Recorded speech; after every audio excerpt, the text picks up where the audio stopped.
اکثر اوقات ہمارے ارد گرد بہت سے ایسے لوگ ہوتے ہیں جو بہت ساری زیادتیوں کا شکار ہوتے ہیں، ظلم کا شکار ہوتے ہیں، لیکن ہم انہیں دیکھ کر خاموش رہتے ہیں اور ان کے مسائل کا حل نکالنے کی کوشش نہیں کرتے، یہ سوچتے ہوئے کہ یہ ان کا اپنا مسئلہ ہے، ہمیں اس میں مداخلت نہیں کرنی چاہیے۔ یہ ظلم اور زیادتی گھریلو سطح پر بھی ہو سکتی ہے اور گھر کی چاردیواری سے باہر کی سطح پر بھی ہو سکتی ہے، اور اس کو ہم پھر جتنے وسیع پیمانے پر لے لیں تو اتنے ہی وسیع پیمانے پر کہیں بھی ظلم و زیادتی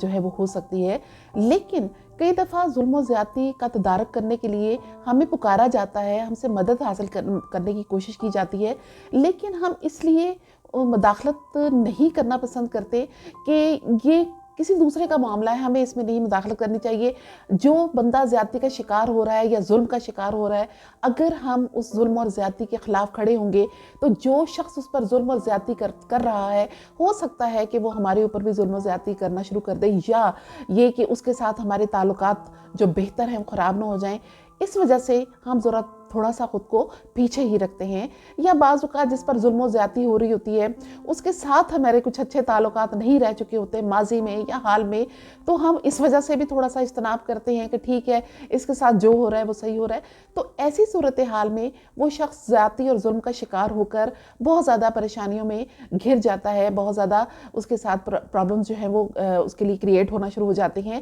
لیکن ہم اس میں اس کا کوئی ساتھ نہیں دیتے، جس کا نتیجہ یہ نکلتا ہے کہ اس کے مسئلے مسائل تو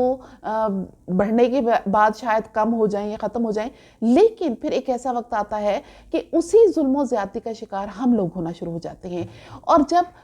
ہم چاہتے ہیں کہ ہمارا کوئی ساتھ دے تو پھر اس طرح سے کوئی بھی ہمارا ساتھ نہیں دیتا۔ ہم کسی کی ظلم اور زیادتی کا اس وقت احساس کرتے ہیں جب وہی صورتحال ہمارے اوپر بیتتی ہے، اور جب ہمارے اوپر بیتتی ہے تو پھر کوئی ہمارا بھی ساتھ نہیں دیتا، تو پھر ایسی صورت میں ہمیں بھی دوسروں سے شکوہ نہیں کرنا چاہیے۔ یہ بات ذہن میں رکھیں کہ ظلم اور زیادتی کے خلاف کھڑے ہونا یہی ایک بہترین انسان کا شیوا ہے، اور یہ شیوا ایک بہترین انسان جو ہے وہ اس کے لیے بہت زیادہ